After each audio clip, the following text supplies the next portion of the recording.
Nous avons demandé que le président Bazoum soit libéré immédiatement et sans condition. Troisièmement, nous avons demandé que le président Bazoum soit réinstallé dans ses fonctions de président du Niger afin de s'occuper de la gestion de son pays comme celle-ci lui a été confiée par le peuple nigérien.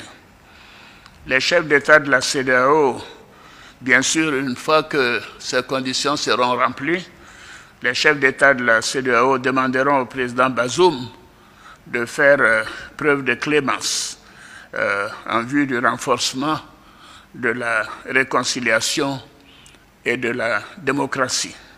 Nous avons réaffirmé aussi que les putschistes seront tenus pour responsables pour tout ce qui pourrait arriver au président Bazoum, à son épouse, aux membres de sa famille et à toutes les personnes détenues avec lui. Les putschistes sont tenus totalement responsables des sanctions imposées au Niger. C'est un point qui a été relevé par tous les chefs d'État. S'il n'y avait pas eu de tentative de coup d'État, il n'y aurait pas eu de sanctions sur le peuple nigérien, frère. Et nous tenons à le souligner. La Côte d'Ivoire a des relations fortes et spéciales avec le Niger, depuis le temps d'Ameni Diori et de Houphouët-Boigny. Et nous souffrons de voir le peuple frère du Niger soumis à des sanctions. Fermeture de banques, commerce interrompu, diminution de fourniture d'électricité, mais nous tenons à dire que cela est la faute des putschistes. S'il n'y avait pas eu de tentative de coup d'État, cela ne serait pas arrivé. Je tiens à le souligner. Alors donc je demande personnellement, et les chefs d'État l'ont dit, nous demandons aux putschistes de mettre fin à la souffrance des Nigériens. Ça fait plus d'une semaine que ce pauvre peuple n'a pas d'électricité dans la plupart des régions. La nourriture commence par manquer. La famine pourrait s'installer dans le pays. Les gens ne peuvent retirer que 10 000 francs par jour et encore, ainsi de suite. Il faut mettre fin aux souffrances des Nigériens. Alors, la CEDEAO, vous savez, a fait sa part. Elle a dépêché plusieurs émissaires, dont le président Abdou Salam Aboubakar et le sultan de Sokoto, Saad Aboubakar. Mais ils n'ont pas été reçus par le chef de la junte et les putschistes. Cela est contraire à nos traditions africaines et constitue un manque de respect pour ces hautes personnalités, pour le Nigeria et pour toute la CEDEAO. Ce n'est pas acceptable. La CEDEAO, en fonction de toutes les informations que nous avons obtenues, de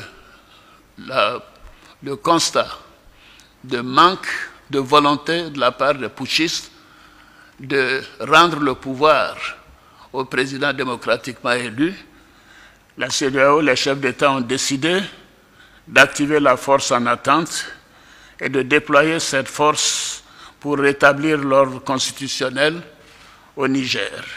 Les chefs d'État ont marqué un accord donc pour le déploiement des troupes d'un certain nombre de pays, dont la Côte d'Ivoire. La Côte d'Ivoire fournira un bataillon et a pris toutes les dispositions financières pour l'opération. Si elle doit durer 3 mois, les provisions seront faites au niveau budgétaire pour que nos soldats et nos officiers qui participeront à cette opération ne manquent de rien. Donc la Côte d'Ivoire est prête et je viens de donner instruction au chef d'état-major général des armées de commencer la mobilisation de ces troupes pour leur participation à cette opération de la CEDEAO. Je voudrais indiquer que ces décisions sont collectives, sont celles de la communauté des États de l'Afrique de l'Ouest. Ce ne sont pas des décisions qu'il faut attribuer à un État, que ce soit le Nigeria ou la Côte d'Ivoire ou le Bénin. Ces trois pays déjà ont indiqué leur capacité de participer à cette opération. D'autres pays le feront bientôt. Donc la conférence des chefs d'État tient à le faire savoir que c'est une opération de la CEDEAO. Ce n'est pas une opération des Nigérians contre les Nigériens ou des Béninois contre les Nigériens, puisque ces deux pays sont des pays voisins du Niger. Bien évidemment, ce n'est pas une opération ivoirienne contre nos frères nigériens. Mais nous sommes déterminés à réinstaller le président Bazoum dans ses fonctions de président démocratiquement élu de la République du Niger. Nous appliquons ainsi les textes et les protocoles de notre communauté. Alors, notre objectif, comme vous le constatez, est la paix et la stabilité dans notre sous-région. Et surtout, le bien-être de nos populations et le développement de nos pays. Depuis que des putschs sont arrivés dans la sous-région, on peut constater qu'aucun des pays où il y a eu un putsch n'a amélioré sa situation économique ou sa situation sécuritaire. Donc les coups d'État ne sont pas la solution. Et nous tenons à le faire savoir. C'est ce qui explique la gravité de cette situation et la volonté des chefs d'État que nous sommes à faire en sorte que cela cesse. Je vous remercie.